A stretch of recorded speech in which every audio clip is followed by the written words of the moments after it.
Olá, queridos irmãos e irmãs, amigos e amigas que falam a língua portuguesa e estão espalhados aí ao redor do mundo. Que prazer estar aqui com você para mais um estudo semanal da lição da Escola Sabatina. Eu sou o pastor Hélio Carnassal e nós estamos aqui nos canais da Safeliz, o nosso local de encontro semanal para essa tarefa tão especial que é juntos estudarmos a palavra de Deus na forma da lição da Escola Sabatina. Vocês estão percebendo que eu estou hoje utilizando aqui um cenário diferente.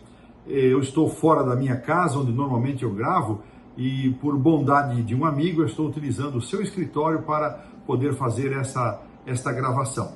Quero aproveitar para incentivar você, caso você não tenha feito, a se inscrever no link que aparece aí na nossa tela. Ao se inscrever no link, você vai receber no seu WhatsApp o acesso direto ao estudo da lição e vai receber também as informações que a Safeliz disponibiliza para estarmos atualizados acerca das suas produções e atividades. Também quero incentivar você a mandar o seu comentário, a postar o seu pedido de oração e a compartilhar o estudo da lição com outros grupos, com outras pessoas, formando assim todos nós juntos uma grande comunidade de fé. Nós vamos hoje fazer o estudo da lição de número 7, que tem como título Bem-aventurados que creram. E antes então de nós iniciarmos o estudo, eu quero convidar você a curvar sua fronte, fechar os olhos para termos uma palavra de oração. Senhor nosso Deus e Pai, quero te agradecer uma vez mais pelo privilégio e oportunidade que o Senhor nos dá de estudarmos a tua palavra. Dá-nos, Senhor, a capacitação, a iluminação do teu Santo Espírito, para que possamos ter compreensão, clareza naquilo que vamos estudar e um coração sempre pronto a colocar em prática aquilo que aprendemos. Fica, portanto, conosco e abençoa-nos, Pai, é nossa oração que apresentamos em nome do Senhor Jesus. Amém. Na porção para o sábado à tarde, nós vamos encontrar aqui o chamado verso para memorizar, que está no capítulo 20, verso 29 do Evangelho de João, e diz assim: Jesus lhe disse, você creu porque me viu? Bem-aventurados são os que não viram e creram. Interessante que o título da lição número 7 e o verso para memorizar estão harmonizados, e nós vamos voltar à consideração desse texto mais adiante quando nós estudarmos o testemunho de Tomé. E por falar em testemunho de Tomé, que vamos fazer isso na quarta-feira, nós vamos considerar na lição desta semana alguns testemunhos especiais. Mais uma vez, os autores voltam a esse tema dos testemunhos. Alguns nós estamos analisando por uma segunda vez, outros vamos estudar pela primeira vez, mas é muito interessante a forma como os autores, neste momento, eles procuraram, dentro do Evangelho de João, encontrar estes testemunhos dados por personagens que conviveram ali com Cristo, e a surpresa desta lição é recorrer a um personagem já falecido, aquilo que Jesus mencionou acerca de Abraão como sua testemunha.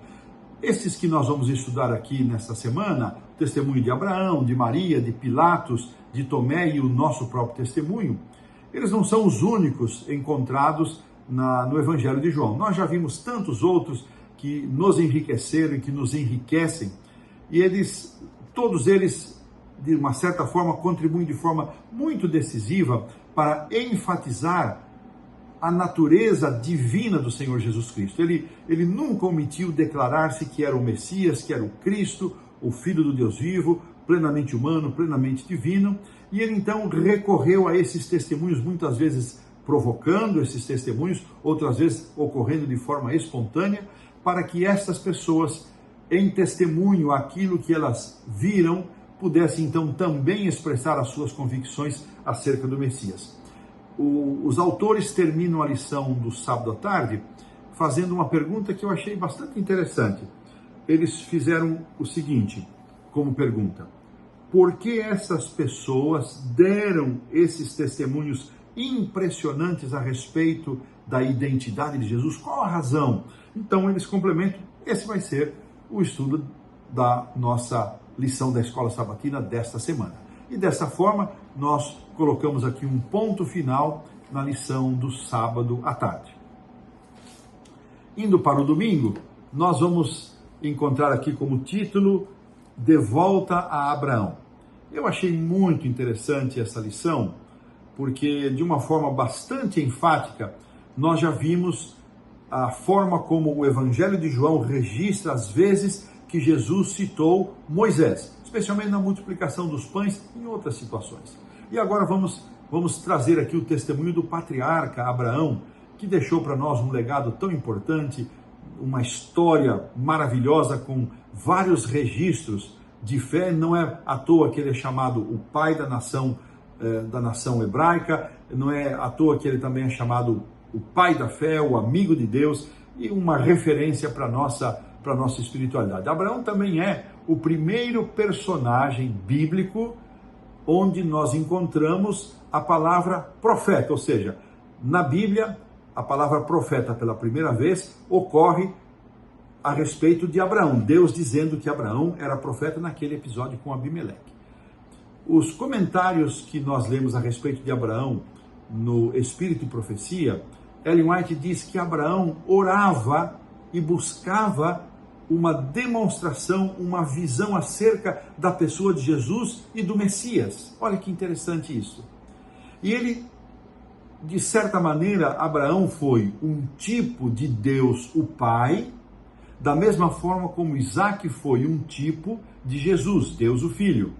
Nós vemos ali Abraão conduzindo Isaac para o sacrifício, com o coração dolorido, entristecido, mas entregando seu filho para o sacrifício. Quando olhamos para Isaac, um tipo de Jesus, um símbolo de Jesus, nós vemos Isaac carregando a lenha, da mesma forma como Jesus carregou a cruz. Nós vemos Isaac sendo posto sob altar e não resistindo, mesmo sendo um jovem forte, poderia ter escapado das mãos de Abraão, mas ele não o fez. Jesus também poderia ter fugido do sacrifício, embora ele tenha orado: Pai, se possível, passe de mim este cálice, mas ele não fugiu, ele enfrentou. Ele afirmou: para esta hora eu vim ao mundo. E da mesma maneira como Isaac, portanto, Jesus se apresentou voluntariamente para o sacrifício. Mas há uma diferença nessa história marcante. E a diferença é que na história de Abraão e Isaac havia um cordeiro substituto. O cordeiro que substituiu o sacrifício que seria o sacrifício de Isaac. Jesus foi esse cordeiro. Não houve alguém que tomasse o lugar de Jesus, pelo contrário, ele é o Cordeiro de Deus que tira o pecado do mundo, ele foi o substituto que tomou o nosso lugar. Que comparações lindas nós encontramos, que paralelos bonitos nós encontramos nesta comparação de Abraão, Isaac, Deus e Jesus. O livro Patriarcas e Profetas afirma aqui que por símbolos e promessas, está na lição logo abaixo da pergunta 1, Deus pré-anunciou o Evangelho a Abraão. E a fé do patriarca se fixou no Redentor que viria, diz aqui a Ellen White. E ela faz neste momento, nessa citação de Patriarcas e Profetas, página 121, 122, ela então faz uma aplicação de João 8,56, quando Jesus respondeu, quando Jesus afirmou para os judeus que Abraão havia visto o dia dele. Abraão viu o meu dia e se alegrou. E interessante que os judeus, como que você pode dizer que Abraão viu o meu dia se você não tem nem 50 anos? Então, veja, irmãos, a mentalidade carnal, materialista, nada espiritual e negacionista e resistente à verdade daqueles líderes, daqueles homens, não lhes permitiam ver e reconhecer quem era de fato Jesus. Mas é muito interessante que este pré-anúncio do Evangelho dado a Abraão não só é um cumprimento, uma afirmação em relação ao que eu disse no início, que Abraão orava para ver o Messias e para entender a sua obra, como também simboliza Cristo no sacrifício, como nós já mencionamos. Abraão recebeu, como pai da nação, ele recebeu a promessa de que nele seriam benditas todas as nações da terra. Várias vezes aparece esse texto, mas vamos usar aqui o de Gênesis 12, 3. E esta promessa, irmãos, como ela se cumpriu? Como em Abraão foram abençoadas todas as famílias da terra. Então você vai a Mateus 1:1, onde a genealogia de Jesus é apresentada por Mateus, e ele começa apresentando Jesus, filho de Davi, filho de Abraão. Ou seja, Mateus diz o seguinte: este Jesus de Nazaré, ele é o descendente de Abraão, por meio do qual todas as famílias da terra seriam abençoadas. Ele, este Jesus de Nazaré, porque ele vai chegar a essa parte final da genealogia, ele vai dizer: este Jesus de Nazaré é também o filho de Davi, o rei de Israel, que se assentou no trono espiritual da nação. Então, Mateus faz essa aplicação. Ele também, por consequência, Abraão, não é só o pai da nação judaica, mas não é somente o pai de todas as nações, de todas as famílias, mas ele também é o pai de todos aqueles que respondem positivamente ao chamado para aceitar a Jesus como Salvador pessoal. Ainda alguma coisa mais daquele diálogo acalorado que Jesus teve com os judeus e os líderes do Sinédrio, os sacerdotes, ali registrado no capítulo 8, quando Jesus se refere à expressão eu sou, referindo-se a si mesmo, porque antes de Abraão ele afirmou eu sou. Os judeus sabiam que ele estava se utilizando do texto de Gênesis 3,14, quando Deus se apresentou a Moisés na sarça ardente, e ele usa essa expressão eu sou, o eu sou me enviou a vós. E eles ficaram tão irados contra Cristo, tão irados, que eles pegaram pedras para apedrejá-lo. Que coisa impressionante. E queridos irmãos e amigos, ao fecharmos aqui esta parte do domingo, voltamos à pergunta: que testemunho impressionante de Abraão. Você se sente abençoado, alcançado por esta promessa de Gênesis 12:3, de que em Cristo, através do descendente de Abraão, todas as famílias da terra seriam abençoadas? Você se sente incluído nessa bênção? Eu espero que você se sinta incluído aqui nesta bênção, meu querido amigo, minha querida irmã. Que Deus possa realmente nos abençoar e fazer de nós pessoas e famílias ricamente abençoadas por meio do Senhor Jesus Cristo, o descendente de Abraão, a promessa dada a Abraão e cumprida na pessoa do Senhor Jesus. Desta maneira, nós colocamos um ponto final na lição do domingo. Avançando para a segunda-feira, nós vamos então considerar o testemunho de Maria. Nós já estudamos essa porção numa das lições aqui atrás, e agora vamos pegar alguns outros aspectos desse testemunho, e eu achei muito interessante a seguinte comparação, que não apareceu na outra lição. Jesus está convidado para uma festa na casa de Simão. Muito possivelmente ela tenha acontecido no sábado à noite anterior à crucifixão. E como Jesus havia curado Simão da lepra, ele estava sob uma obrigação social de homenagear a pessoa que lhe havia feito bem. Embora Simão houvesse sido curado da lepra, o seu coração ainda não havia sido entregue totalmente a Jesus. E ele oferece aquela festa apenas por um cumprimento social, uma formalidade. Ao passo que Maria, mesmo não tendo sido convidada para a festa, ela entra na festa. João registra que nas palavras de Jesus a Simão, ficam evidentes e claras que Simão tratou a Jesus não com a distinção de um convidado especial, ele tratou a Jesus como um convidado comum, sem honras necessárias e suficientes, representando que em seu coração ele ainda não tinha a dimensão de fato quem era Jesus. Mas Maria entra ali e ela oferece, ela quebra aquele vaso de alabastro contendo nardo puro, que havia significado sacrifício, de trabalho. Não podemos avaliar quanto tempo, porque mais de 300 denários poderia indicar o salário de um trabalhador, equivalente a mais ou menos o período aí de quase um ano. Mas uma pessoa não consegue guardar todo o seu salário, ela guarda uma parte. Talvez Maria tivesse guardado esses valores por 1 ano e meio, 2 anos, algo mais ou menos assim, desde que havia sido abençoada por Cristo com a purificação de sua vida, a libertação que ela experimentou das possessões demoníacas que a atormentavam. E ela sim oferece a Jesus um símbolo da sua gratidão e com um amor extravagante, ela derrama aquele nardo puro sobre os pés de Jesus, unge a Jesus e com seus cabelos ela enxuga os pés de Cristo, e com suas lágrimas ela demonstra a sua devoção, o seu reconhecimento de quem era Jesus. E ela foi alvo das críticas imediatas de Judas, dos discípulos que convenceu os demais, dos olhares críticos daqueles que estavam ali ao redor, e Jesus sai em defesa. Ela não teve palavras, ela não teve como reagir a essas críticas pesadas, mas Jesus sai em defesa de Maria. Interessante que uma das coisas que se distinguem é que João afirma no verso 3 aqui do capítulo 12, ele diz que no finalzinho do texto, do verso 3, e encheu-se toda a casa com o perfume daquele bálsamo.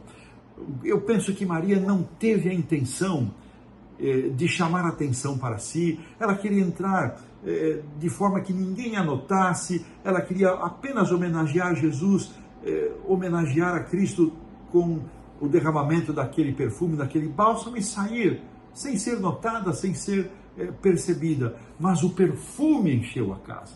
Que coisa interessante. Ela talvez não tivesse toda a dimensão do que ela estava fazendo.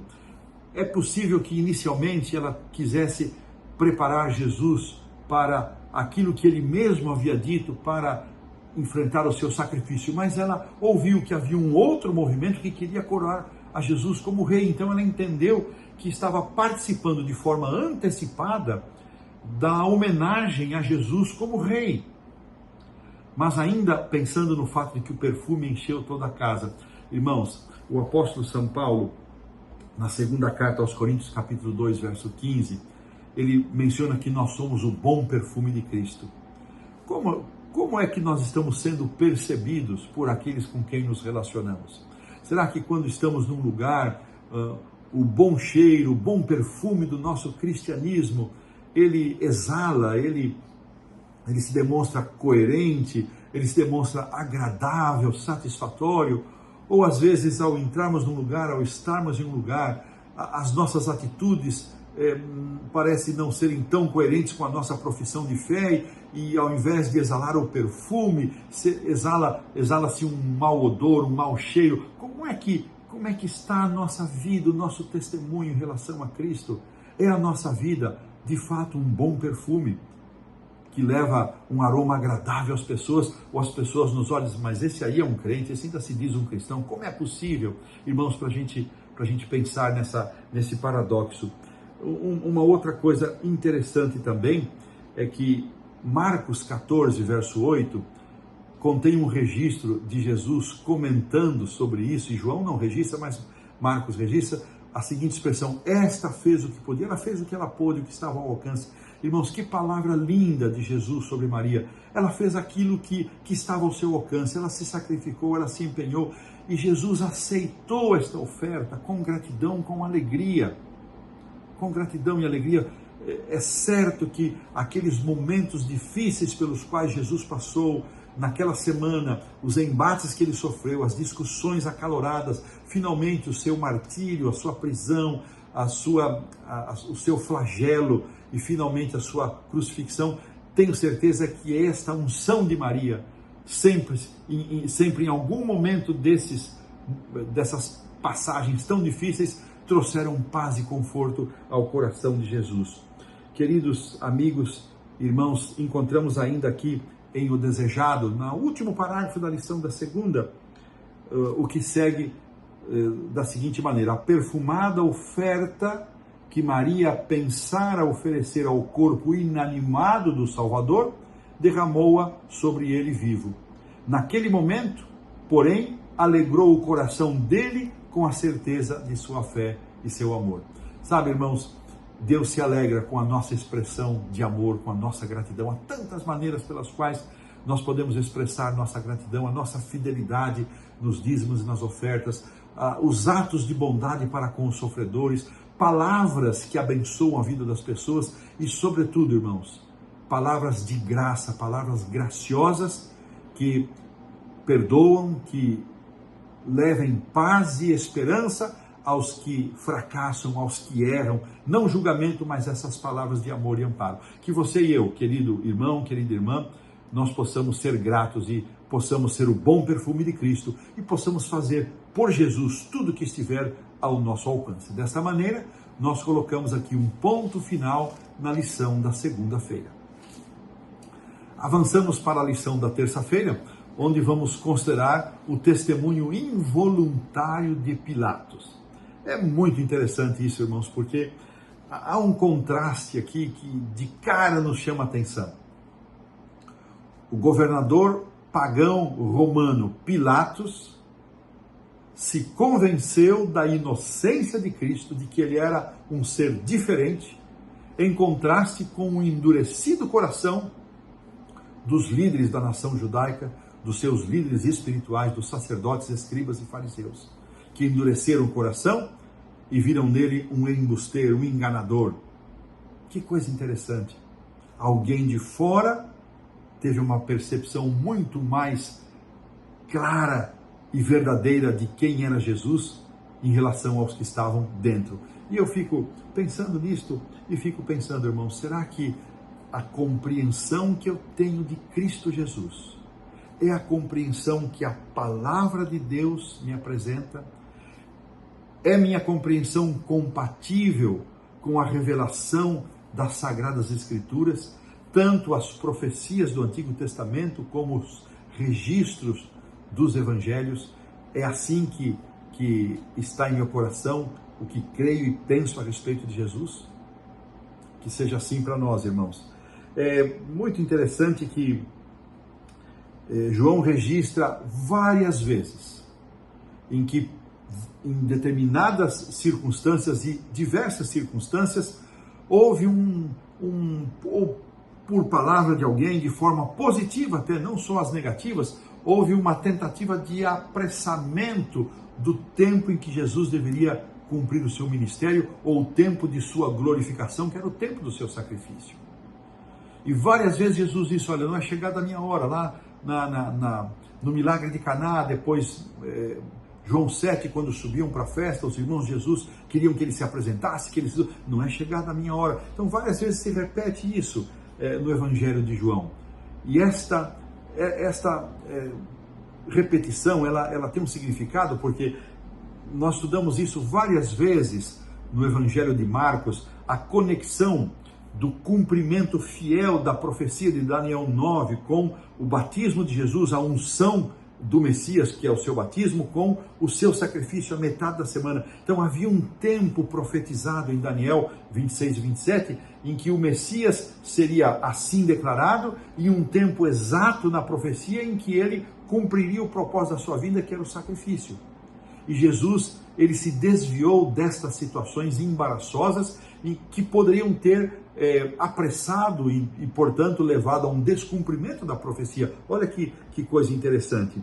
E João, então, ele também registra as várias tentativas que o povo judeu, os evangelhos, eles não só João, Mateus e Lucas também registram isso, Marcos, em que houve uma tentativa de tirar a vida de Jesus. Mas em Pilatos, na hora certa, já chegando o dia do seu sacrifício, Jesus se dá a conhecer também a Pilatos. E quando Pilatos pergunta para ele, você é rei, só você está dizendo. Ele fica na evasiva e Pilatos aperta a pergunta e diz, olha, eu vim para dar testemunho da verdade. E Pilatos faz a grande pergunta, mas o que é a verdade? Pilatos era um homem que estava em busca da verdade. E Jesus se apresenta a ele como sendo a verdade. Essa não foi a primeira vez que Jesus se apresentou sendo a verdade. Nós vamos ver aqui na lição de amanhã o testemunho de Tomé, e vou voltar a esse assunto, mas diante da busca de Pilatos acerca da verdade, Jesus não precisou declarar a ele toda a verdade. Ele simplesmente, apresentando-se diante de Pilatos, ele produziu em Pilatos o convencimento de que era uma pessoa diferente. Pilatos imaginava naquela sexta-feira cumprir a sua obrigação, despachar aquela comitiva dos líderes judeus, dar a sentença de morte e seguir o seu dia com tranquilidade, mas ele foi impactado quando conheceu a Jesus, o seu porte, o seu semblante, a sua serenidade, ele era diferente.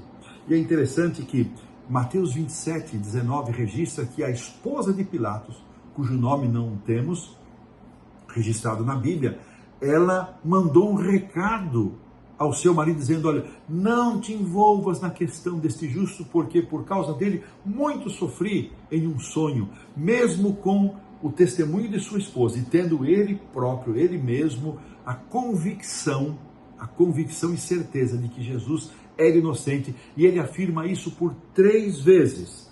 Pilatos afirma a inocência de Jesus. 19:4, 19:6 e 18:38. 3 vezes ele afirma a inocência de Jesus. Mas, mesmo tendo convicção da inocência de Cristo, mesmo tendo convicção de que ele era diferente, ele estava diante de alguém com um porte principesco, um porte real, ele impressionou a Pilatos, mas Pilatos traiu a sua consciência. Traiu a sua consciência por conveniência, por pressão. Eu fico pensando, irmãos, quantas vezes na nossa caminhada de fé, na nossa caminhada cristã, nós também temos traído a nossa consciência, temos traído a Deus e pecado diante de Deus por conveniência social, por comodismo, por pressão da maioria que nos pressionam a um determinado comportamento, para nós pensarmos. E finalmente, irmãos, ainda quero trazer como um ponto de reflexão, que apesar desse reconhecimento de Pilatos acerca de Jesus e de sua inocência, ele com um gesto físico, ele lava as suas mãos, pede uma vasilha, ele lava as suas mãos, mas ele não conseguiu lavar a sua consciência. É-nos dito que Pilatos viveu um resto de vida atormentado, e registra-se que ele atentou contra a própria vida, que ele morreu por suicídio. Sabe, queridos irmãos, mesmo tendo convicção da inocência de Cristo, mesmo tendo convicção de que ele estava diferente de alguém diferente, mesmo recebendo o testemunho de Cristo de que ele tinha poderes maiores do que os poderes de Pilatos, maiores do que os poderes daqueles que o levaram, mesmo testemunhando diante de Pilatos, muitas vezes com o seu silêncio ou com as suas curtas respostas, aquele homem traiu a sua consciência e rejeitou a Jesus. Queridos irmãos, queridos amigos, qual é nossa resposta diante de tantas evidências que nos são demonstradas? Nós vamos voltar a esse ponto também na sexta-feira, mas guarde essa pergunta no seu coração. E com ela nós colocamos aqui um ponto final na lição da terça-feira. Vamos avançar agora para a quarta-feira, onde o testemunho de Tomé vai ser considerado. Irmãos, nós, um aspecto que não aparece na lição, que não é trazido pelo autor, mas eu quero trazer como introdução da lição da quarta-feira, é o fato de que todos nós, e o próprio Evangelho nos dá uma ajudinha para isso, né? Nós consideramos Tomé o discípulo duvidoso. E muitas vezes, quando nos deparamos com alguém que está mergulhado em dúvidas, você é um Tomé, você não acredita, você tem dúvida, você não crê nas coisas. E essa, de certa maneira, irmãos, é uma injustiça contra Tomé. Há 2 registros anteriores da vida de Tomé que nós parece que não conhecemos, ou se lemos e esquecemos, ou não consideramos. O primeiro está na história da ressurreição de Lázaro, no capítulo 11 de João, verso 16, quando Jesus estava dizendo que iria agora em direção a Jerusalém para ressuscitar a Lázaro. E os discípulos disseram, Senhor, mas ainda há pouco os judeus queriam matar-te, e agora o Senhor volta para lá. E aí Tomé vem com uma declaração tremenda. Então vamos nós também, se necessário, vamos morrer com ele.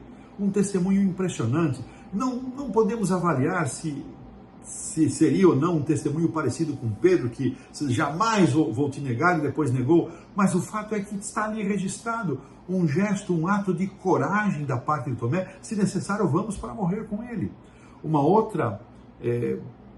outro registro positivo de Tomé vai aparecer no capítulo 14, verso 5 de João, quando Jesus dizendo, olha, depois da linda promessa do não se turbe o vosso coração, Jesus diz, olha, eu estou indo, eu vou para um lugar onde vocês não podem ir. E Tomé disse, Senhor, mas como saber o caminho? E a esta pergunta de Tomé, feita com um coração sincero. Então, primeiro item, coragem. Segundo, sinceridade. Senhor, nós não sabemos o caminho. Dá-nos a oportunidade de ouvir, ler e guardar no coração uma das declarações mais lindas de Jesus da série do Eu Sou. Eu sou o caminho, a verdade e a vida. Ninguém vai ao Pai senão por mim. Que coisa linda, irmãos. Um ato de coragem, um ato de sinceridade. Mas nós preferimos ficar com a terceira aparição de Tomé, que é a aparição da incredulidade. Sabe, irmãos, nós muitas vezes somos cruéis com aqueles que nos cercam, com aqueles com quem convivemos. Às vezes os membros da família, os irmãos da igreja, ou mesmo pessoas do nosso convívio. Muitas vezes nós marcamos uma pessoa e tratamos aquela pessoa por aquele erro que ela cometeu e não somos capazes de olhar para a pessoa de uma outra forma, com um olhar de bondade, com um olhar de misericórdia, com um olhar de perdão. Que nós não sejamos assim. E vamos aproveitar então agora para ver a reação e o testemunho de Tomé. O cenário é o cenário pós-crucifixão. Ali estavam os discípulos reunidos no cenáculo no domingo próprio da ressurreição. Jesus ressurgiu, ele aparece a Maria Madalena, ele vai ao Pai, se apresenta, ouve a declaração de sacrifício satisfatório, pleno, ele desce e se apresenta aos discípulos de Emaús, entra em casa com eles e quando ele vai dar graça sobre o pão, ele desaparece milagrosamente e aparece milagrosamente aos discípulos, estando as portas trancadas do cenáculo com medo. Ali Jesus se apresenta e diz palavras maravilhosas, diz a eles, os cumprimenta, os saúda com a paz e sopra sobre eles o Espírito e os comissiona para o ministério, para o testemunho. E Tomé não estava. Aqui, irmãos, tem uma primeira lição subliminar, transversal. Sabe, irmãos, nós perdemos bênçãos específicas e exclusivas quando deixamos de nos congregar com os nossos irmãos de fé. Deus é um Deus de natureza abençoadora. Nós não vamos encontrar em nenhum texto da Bíblia que Deus só abençoa aqueles que vão à igreja. Não, de forma nenhuma. Mas Ele tem bênçãos especiais para aqueles que se congregam, para aqueles que se reúnem. Ele mesmo disse, se quando estiverem 2 ou 3 reunidos em meu nome, eu estarei aí no meio deles. Há uma bênção especial. Deus é abençoador. Ele pode ouvir qualquer oração de qualquer pessoa em qualquer lugar. Mas Ele tem um tipo de bênção especial que Ele direciona, que Ele entrega tão somente para aqueles que, reunidos em seu nome, se encontram em oração e comunhão.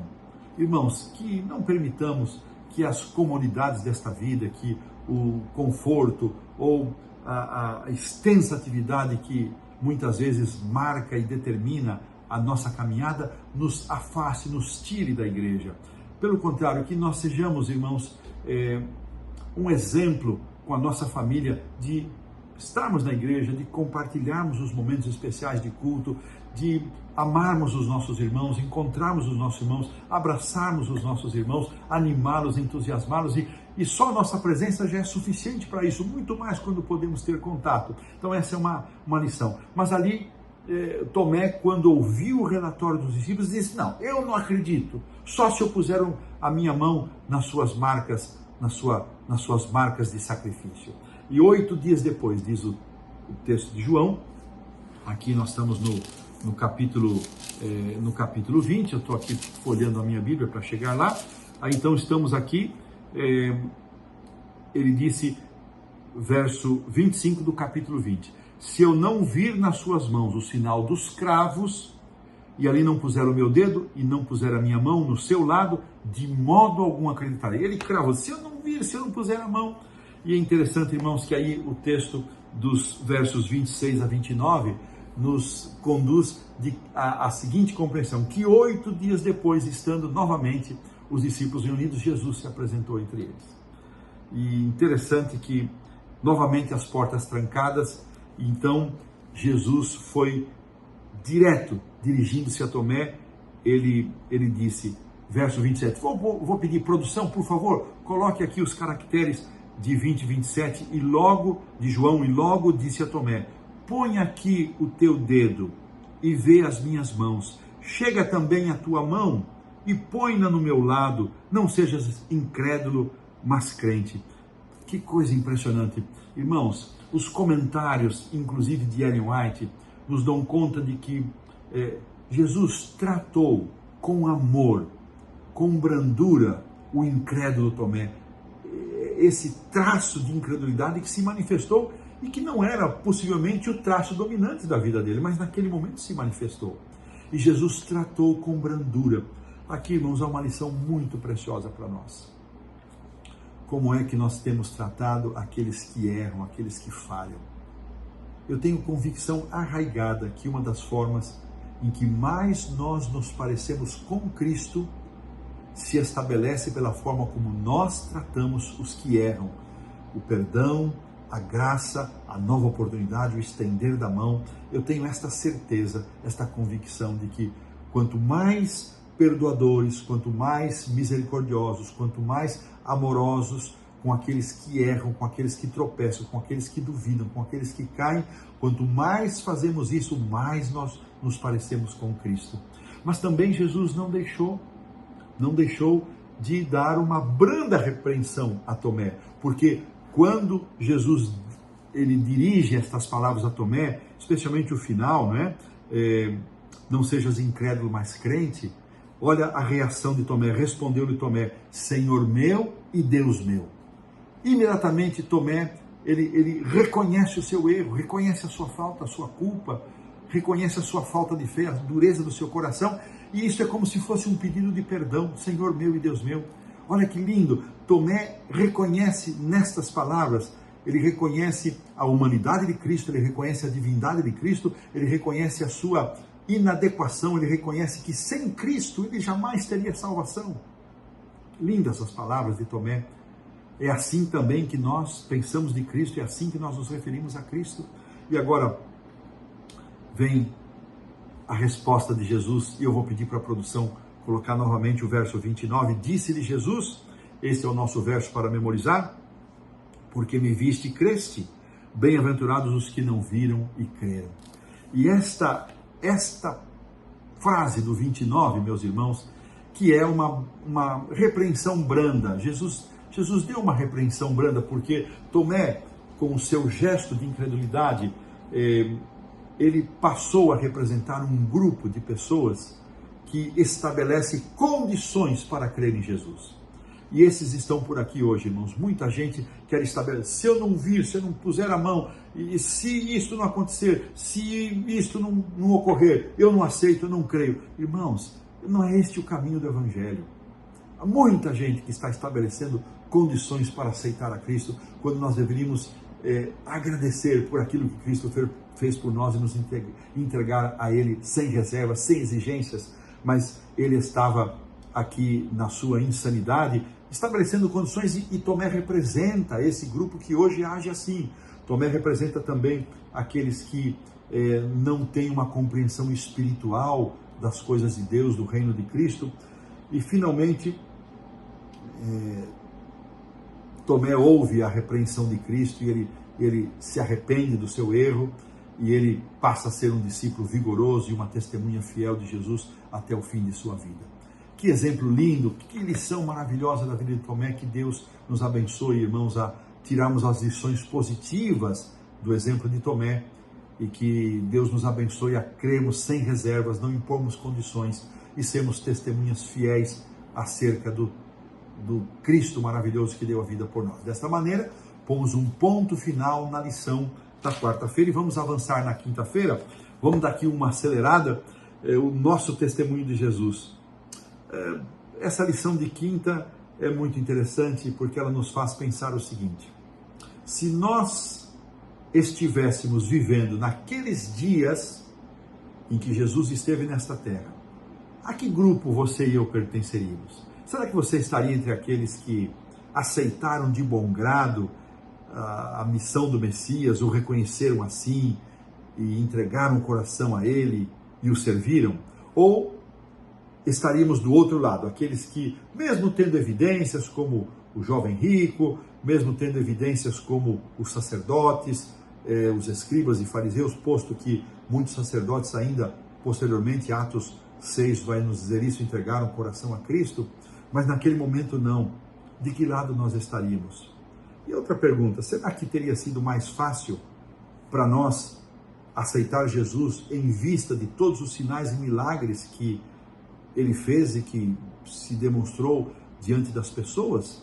Ou é mais fácil para nós hoje, quando olhamos as profecias do Antigo Testamento e vemos o cumprimento fiel de todos os aspectos relacionados não só à pessoa de Jesus, mas a tantas outras, os períodos proféticos das 2.300 tardes e manhãs, o período profético dos 1.260 dias.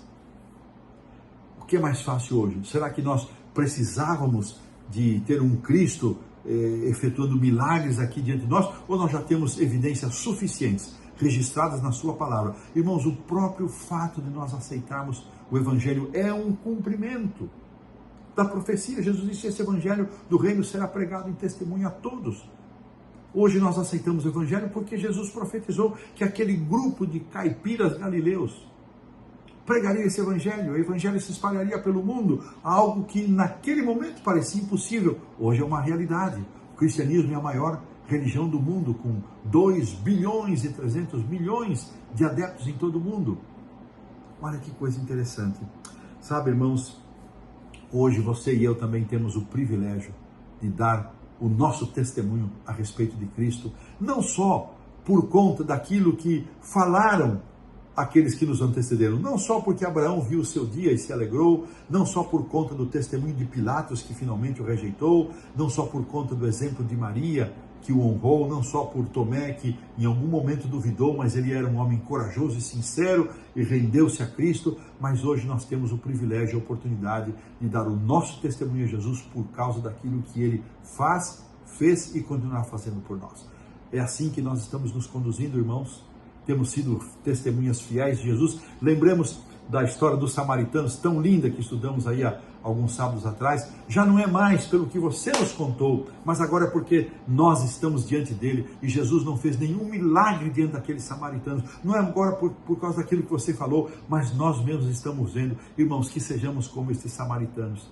Não é mais por conta apenas daquilo que ouvimos, daquilo que lemos, embora sejam testemunhos fortes, vigorosos, mas é por conta daquilo que Jesus tem feito na minha vida, que eu me levanto como uma testemunha fiel e conto aos outros aquilo que Jesus representa para mim, aquilo que ele fez por mim, está fazendo e ainda fará. Que Deus nos abençoe, irmãos, a sermos fiéis testemunhas de Jesus, e desta maneira pomos um ponto final na lição da quinta-feira. Vamos avançar aqui para sexta-feira, irmãos. Eu avancei um pouquinho no tempo, além do nosso costume. Eu vou então trazer apenas uma linha daquilo que encontramos em Desejado, página 647, o comentário de Ellen White sobre Tomé. Tomé lançou-se aos pés de Jesus, exclamando: Senhor meu e Deus meu. E Jesus aceitou o seu reconhecimento, mas reprovou brandamente a sua incredulidade. A fé de Tomé teria sido muito mais agradável a Cristo se ele tivesse estado disposto a crer pelo testemunho de seus irmãos.